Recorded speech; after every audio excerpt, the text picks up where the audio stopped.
Hi, my name is Sally Madding.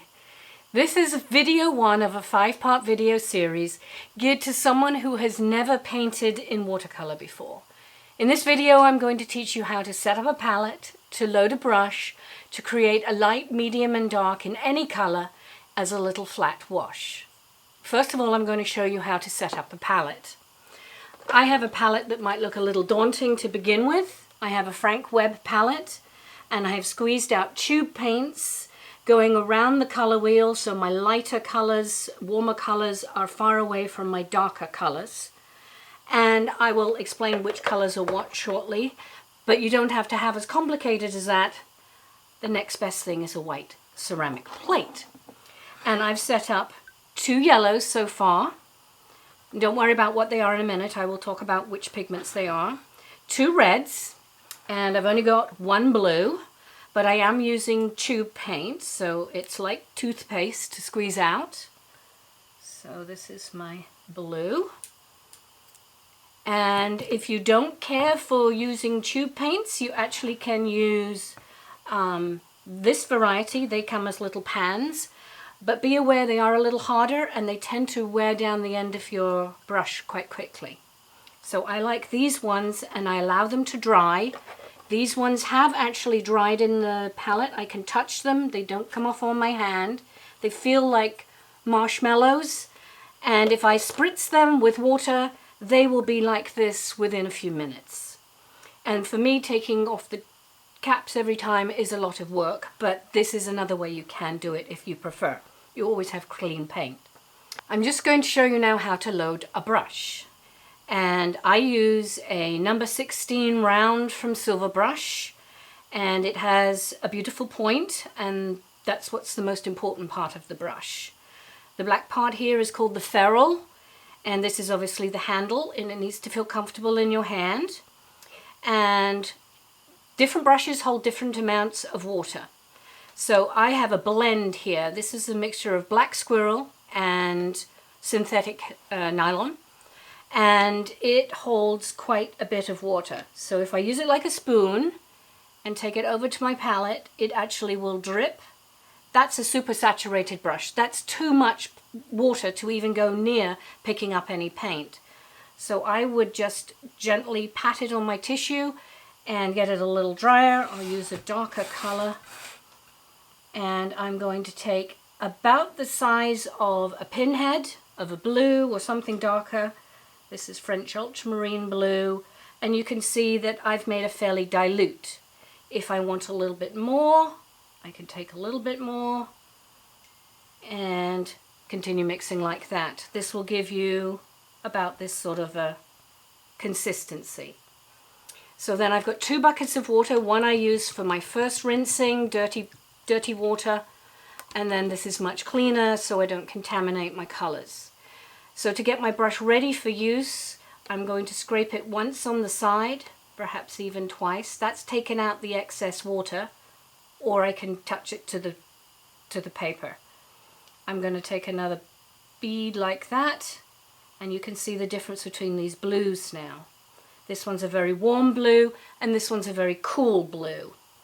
And again, they're about a consistency of somewhere around 1% milk. Is what I've picked up. That's what we're sort of going for. However, if your paints aren't freshly squeezed out, if you leave this for a week, they will become dry and soft, but not rock hard. And if you want to reactivate those, you would spritz them. I'm not going to spritz these because they're very fresh. So I would spritz them with a small spritzy bottle. And if you wait a couple of minutes, usually they are pretty ready to be used. Now I'm going to show you differences between brushes that can affect how you would load a brush. I've got 3 here. This is the one that I've just demonstrated to you. This is a blend. That means it has synthetic and some natural hair in it. In this case, it's a black squirrel. Here I have a complete synthetic, just made out of nylon. I think it's golden tacklon. And then this one is a completely natural brush, and this is 100% Siberian squirrel. So depending on which one you choose, they will load differently. So I'll show you with a synthetic, it doesn't carry as much water. And loading the brush, you have to stroke a few more times. It doesn't have quite the carrying capacity, but it might not be apparent to you in the very beginning. But just if I show you now the opposite, polar opposite, this brush is Siberian squirrel. You can see he's swelled up and he's so full of water, I actually can wring him out. So have to really brush him on the side to get rid of excess. Going to pick up my puddle, pick paint for my puddle.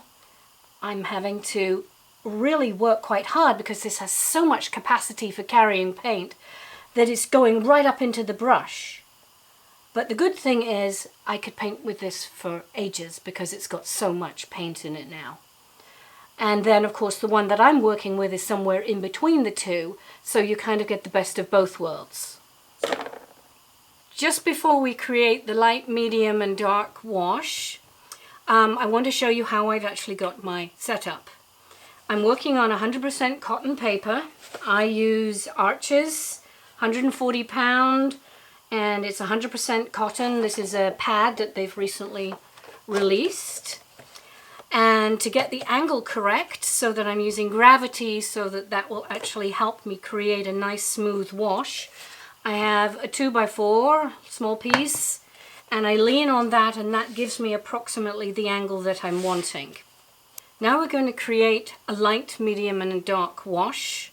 I'm using my blend brush, and I'm going to be using my tube paints that have dried, and I'm going to I've reconstituted them by spraying them, and I'm going to stroke those 3 to 5 times and create a mid-tone puddle.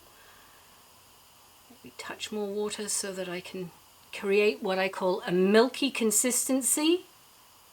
And to go lighter, I'm going to add more water, but I'm going to do another pile. I didn't tap the brush out or anything, but now I will, so I don't have too much. There's a nice light skim milk consistency. And to go darker, I need to make a thirsty brush and just stroke the concentrated pigment and put that in the palette, and it's kind of greasy.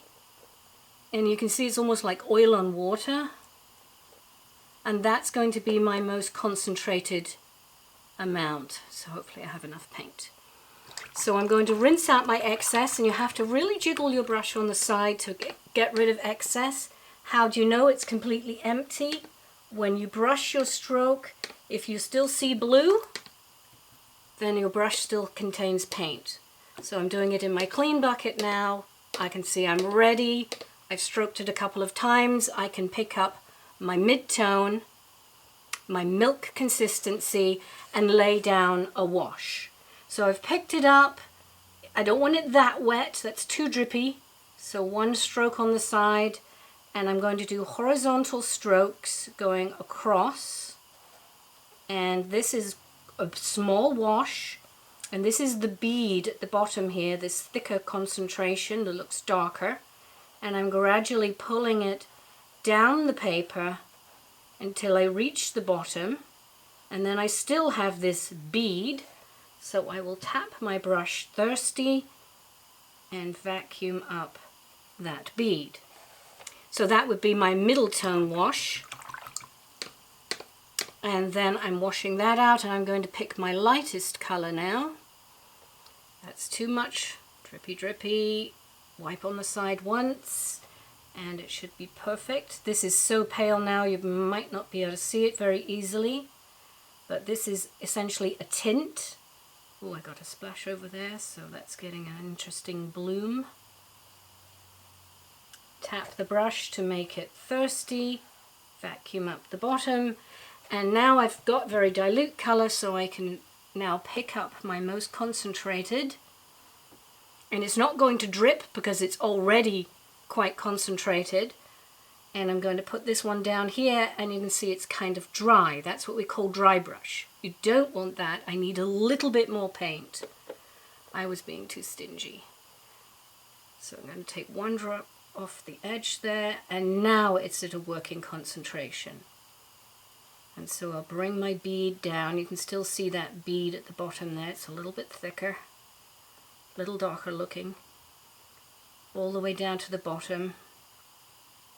And you could have done this with a flat brush also, but I like the round brush because I can really get in those corners. And now we have a light, medium and dark in French ultramarine blue. So why are we creating a light, medium and dark? Why is this important? And this is all about value, tonal value. We've got a light, a medium and dark, but they vary depending on what color you're using. Here's another blue, but this blue gets much darker. It has a wider value range. And then if I take all my 6 colors, which I use most of the time, 2 blues, 2 reds, 2 yellows, you can see that you can get the dark, medium and light, although you might not be able to see the light so well. And these are the colors that I like to use. Phthalo blue green shade, and that has a name, PB153, P for pigment, B for blue, 15.3. Then I use French ultramarine blue, which is a long name, PB29. I use permanent rose, which is a quinacridone, PV19. I use pyrrole red, PR254, new gamboge, and the formulation has been changing on that a lot recently, but it was PY153, and Windsor yellow, which is now PY154. So now I've done those in all colors. You can see that that's just the 3-step scale. Here's other scales. This is what we've just been doing, light, medium and dark in a 3-step, and it's working our way up to a larger scale. So here's a 5-step scale, and artists, when they're feeling more comfortable, work up to a 7-step or even a 9-step scale. So that's what we're working towards, but in mini steps. Now we're looking at why we need to know all of these different value ranges, the difference between the lights and the darks. And here's a picture of a tree in full color, and when we come to paint it, it's hard for us often to determine where is the light coming from. Is it a dull day? Is it what's going on? And I'm wanting you to see that the light is coming from the right hand side, but it's hard to tell in color. So if you have a phone, I've got an iPhone, but any phone will work. I'm looking at this now through my phone, and there are 3 little circles. I'm going to click on the 3 little circles, and it makes it into a 9 tic-tac-toe shape, 9 square. I'm going to pick the top left, or any of the top 3, and that is now just a black and white scale. So the equivalent of what I was showing you over here as the scales. Whoops, not that one. This one.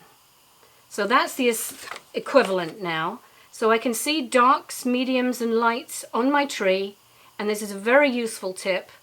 And if you don't have an iPhone, you may have to go to settings and look under grayscale. Thank you for watching. I hope you learned something, and if you like my video and want to see more, please consider donating to Patreon at the link below. If you'd like to see some of my artwork, check out my website at the link above. And if you have any questions, please contact me at sallymetting@gmail.com.